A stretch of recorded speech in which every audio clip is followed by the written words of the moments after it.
नमस्कार भक्तों, जय श्री कृष्णा। राधे राधे, जय प्रेमानंद। महाराज की भक्तों, चाहे मर जाना, लेकिन इस शारदीय नवरात्रों में कन्या पूजन के दिन कन्याओं को यह 3 चीजें कभी भूलकर भी मत खिलाना। व्रत टूट जाता है और मां दुर्गा क्रोधित हो जाती हैं। भक्तों, शारदीय नवरात्रि मां दुर्गा और कन्याओं को समर्पित है। कन्या पूजन करने से हमारे पिछले और अगले पाप, राहु दोष, पितृदोष, काल सर्प दोष, गरीबी का दोष और जीवन की समस्त पीड़ा समाप्त हो जाती है। दुख दर्द दूर होते हैं, हर कष्ट मिटते हैं और गृह क्लेश हमेशा के लिए समाप्त हो जाते हैं। इसलिए कन्या पूजन हर व्यक्ति को अवश्य करना चाहिए, चाहे वह कितना ही गरीब क्यों ना हो। भक्तों, अब जानिए शारदीय नवरात्रि 2025 में कन्या पूजन कब करना है। आपको बता दें कि शारदीय नवरात्रि इस बार 22 सितंबर सोमवार से शुरू होकर 1 अक्टूबर बुधवार तक रहेगी। इन 9 दिनों में मां दुर्गा के 9 स्वरूपों की पूजा होगी और दशहरा 2 अक्टूबर गुरुवार को मनाया जाएगा। घट स्थापना 22 सितंबर सोमवार को प्रातः काल कन्या लग्न में प्रातः 6:09 से 8:06 तक और अभिजीत मुहूर्त में 11:49 से 12:38 तक करनी श्रेष्ठ मानी गई है। भक्तों, कई लोग सप्तमी तिथि यानी 28 सितंबर रविवार को कन्या पूजन करते हैं, जबकि अष्टमी 29 सितंबर सोमवार को और महानवमी 1 अक्टूबर बुधवार को होगी। महानवमी पर भगवान श्री राम का जन्मोत्सव भी मनाया जाता है और कन्या पूजन का विशेष महत्व रहता है। आप चाह तो अष्टमी और नवमी दोनों दिन कन्या पूजन कर सकते हैं। यही सर्वश्रेष्ठ और उत्तम माना जाता है। शास्त्रों में कहा गया है कि 9 दिनों का शारदीय नवरात्रि पर्व अत्यंत शुभ और मंगलकारी होता है। यह पर्व मां दुर्गा के महिषासुर मर्दिनी स्वरूप की आराधना का प्रतीक है, जो अच्छाई की बुराई पर विजय का संदेश देता है। इस नवरात्रि में कलश स्थापना ब्रह्म मुहूर्त में अवश्य करें और अंतिम दिन महान पर कन्या पूजन और व्रत उद्यापन करके पूर्ण फल प्राप्त करें। हर दिन माता के अलग अलग स्वरूपों की पूजा का विधान है।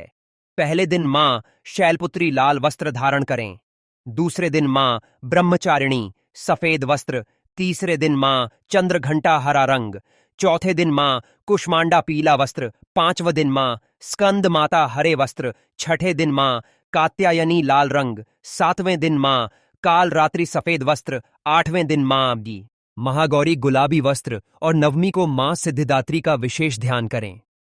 प्रत्येक दिन विशेष प्रसाद का भी महत्व है, जैसे पहले दिन आलू की सब्जी, दूसरे दिन खीर, तीसरे दिन मालपुए, चौथे दिन पूरी हलवा, 5वें दिन वन प्रसाद, छठे दिन मिश्री दूध, 7वें दिन कोकिस, 8वें दिन फलाहार और नवमी पर खीर पूरी का भोग अवश्य लगाएं।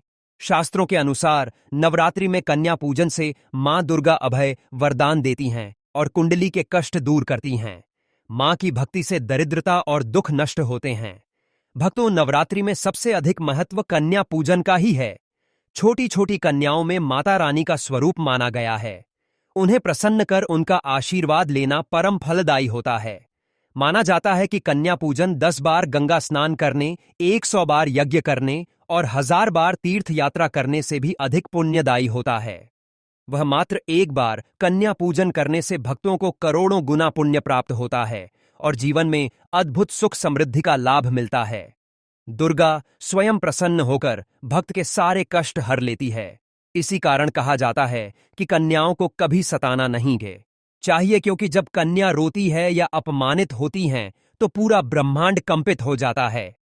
कन्याओं की सेवा जितनी की जाए उतनी कम होती है। यह कोई साधारण बालिकाएं नहीं होती, बल्कि उनके रूप में स्वयं देवी आपके घर तक आती हैं और आपके मस्तक पर आशीर्वाद रखकर जाती हैं। नवरात्रि के पावन अवसर पर 2 साल से लेकर 10 साल तक की कन्या का पूजन अवश्य करना चाहिए। विशेषकर अष्टमी या नवमी के दिन कन्याओं का स्वागत कर उनके चरण धोकर भोजन कराना और उपहार देना अत्यंत पुण्यकारी और दुर्लभ अवसर माना जाता है। इस दिन जितनी अधिक कन्याओं का पूजन किया जाए उतना ही श्रेष्ठ होता है। इसलिए कोशिश करें कि अपने घर में अधिक से अधिक कन्याओं को बुलाकर उनका सम्मान करें। भक्तों, वीडियो में आगे बढ़ने से पहले आपके लिए एक महत्वपूर्ण जानकारी कि यदि आप चाहते हैं मां लक्ष्मी का आशीर्वाद आपके जीवन में सदैव बना रहे तो इस वीडियो को लाइक करें। हमारे अपने चैनल ज्ञानवर्धक टेल्स को सब्सक्राइब करें और कमेंट बॉक्स में जय मां दुर्गा लिखें। साथ ही अपनी राशि भी जरूर लिखें, क्योंकि हम आपकी राशि से जुड़े भाग्य और सरल उपाय बताते हैं जिनसे जीवन की परेशानियां दूर होती हैं। अब जानते हैं कन्याओं का स्वागत करने का सही तरीका।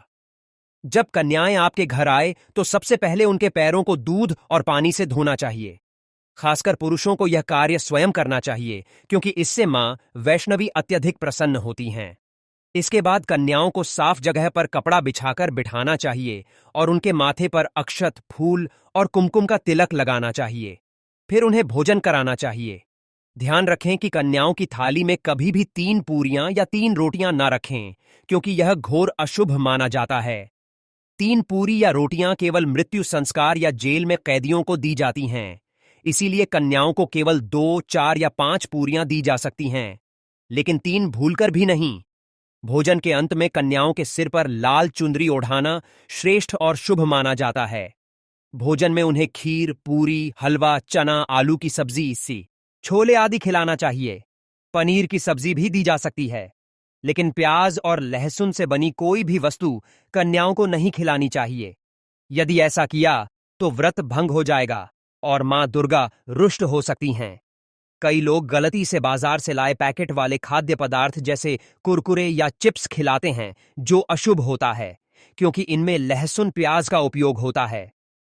नवरात्रि में 9 दिनों तक जब आप इनसे परहेज करते हैं तो एक गलती पूरे व्रत को नष्ट कर सकती है।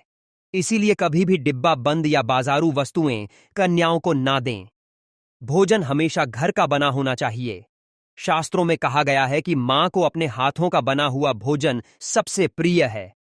चाहे आप केवल एक पूरी ही क्यों ना बनाएं, लेकिन मां को वही उत्तम लगता है। इसलिए कन्याओं को हमेशा घर का बना हुआ शुद्ध और सात्विक भोजन ही खिलाएं। भक्तों, एक और बात याद रखें कि कन्याओं को कभी भी प्लास्टिक के बर्तनों में भोजन ना कराएं, क्योंकि प्लास्टिक के बर्तन अशुद्ध माने जाते हैं और पूजा के लिए वर्जित हैं। इनका निर्माण अक्सर अस्वच्छ वस्तुओं से होता है। मां इसलिए कन्याओं को हमेशा स्टील के बर्तनों या तथ्य पत्तों की थालियों में भोजन परोसे। यदि पेड़ के पत्तों में भोजन कराया जाए तो इसे बहुत ही शुभ माना जाता है और माता रानी तुरंत आशीर्वाद देती हैं। भक्तों, नवरात्रि के दौरान यदि कन्या पूजन का दिन शुक्रवार को पड़ जाए तो उस दिन कन्याओं को कोई भी खट्टी वस्तु नहीं खिलानी चाहिए, क्योंकि शुक्रवार का दिन माता संतोषी को समर्पित होता है और नवरात्रि के पावन दिनों में माता संतोषी भी 9 देवियों के साथ सक्रिय होकर आपके घर आती हैं। इसीलिए इस नियम का पालन अवश्य करें। इस प्रकार यदि आप श्रद्धा और शुद्धता से कन्या पूजन करते हैं तो मां दुर्गा आपके सारे कष्ट हर लेती हैं और जीवन में सुख, शांति और समृद्धि का संचार करती हैं। इसीलिए कन्याओं को भूलकर भी यदि शुक्रवार का दिन पड़ जाए तो खट्टी चीज घर में नहीं बनाना चाहिए और कन्याओं को भी खट्टी चीज नहीं खिलाना चाहिए, क्योंकि ऐसा करने से घोर पाप लगता है और आपका किया कराया सब बर्बाद हो सकता है। खट्टी चीजों से माता संतोषी रुष्ट हो सकती हैं, चिढ़ सकती हैं और आपको श्राप भी दे सकती हैं। इसीलिए नादानी ना करें और इस नियम का पालन अवश्य करें। भक्तों, भोजन कराने के बाद कन्याओं की थाली में एक लौंग जरूर रखना चाहिए, क्योंकि लौंग देवी शक्ति और मां दुर्गा को अत्यंत प्रिय है। लौंग माता शक्ति का प्रतीक मानी जाती है और उसमें स्वयं नवदुर्गा का वास होता है। नवरात्रि के इन 9 दिनों में माता रानी को लौंग का भोग विशेष रूप से लगाया जाता है। इसीलिए जब कन्याएं भोजन कर लें तो उनकी थाली में चुपचाप एक लौंग अवश्य रख दें। ऐसा करने से आपका भाग्य चमक जाएगा और माता लक्ष्मी आपके जीवन में धन की कोई भी कमी नहीं होने देंगी। भक्तों, अब बात आती है कन्याओं को उपहार में क्या देना चाहिए। कन्याओं को खुश करने के लिए उनकी थाली में दक्षिणा डालें, ताकि आपके घर में हमेशा संपन्नता बनी रहे और धन की कभी कमी ना हो। जब कन्या आपके घर से खुशी खुशी धन लेकर जाती है तो वह आपको भी कई गुना अधिक धन प्रदान करती है। इस समय कंजूसी ना करें और प्रसन्न मन से कन्याओं को दक्षिणा दें। इसके साथ ही कन्याओं को कोई सुंदर सा उपहार भी दिया जा सकता है। शास्त्रों में बताया गया है कि जितनी कन्या पबुद्धपरात है प्रसन्न होती है, उतना ही शीघ्र माता रानी फल प्रदान करती हैं। आप चाहे तो कन्याओं को चॉकलेट का बॉक्स दे सकते हैं, सुंदर कपड़े दे सकते हैं, लेकिन ध्यान रहे कि काले कपड़े कभी ना दें। इसके अलावा स्टील के बर्तन भी गिफ्ट के तौर पर दे सकते हैं, क्योंकि यह अत्यंत शुभ माना जाता है। परंतु लोहे का कोई भी सामान कन्याओं को उपहार में भूलकर भी नहीं देना चाहिए, क्योंकि इससे राहु और केतु का प्रभाव आपके जीवन में प्रवेश कर जाता है और राहु दोष लग सकता है, जो जीवन को बर्बाद कर देता है।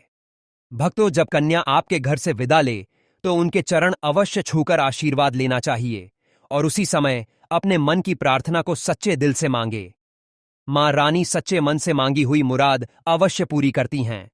सच्चा दिल मतलब मन में किसी प्रकार का लोभ या स्वार्थ न होना चाहिए, और यदि मन में केवल माता को पाने का लालच हो तो उसे सच्ची श्रद्धा और भक्ति कहा जाता है। ऐसी भक्ति के आगे स्वयं 33 कोटि देवी देवता भी आपको प्रणाम करते हैं।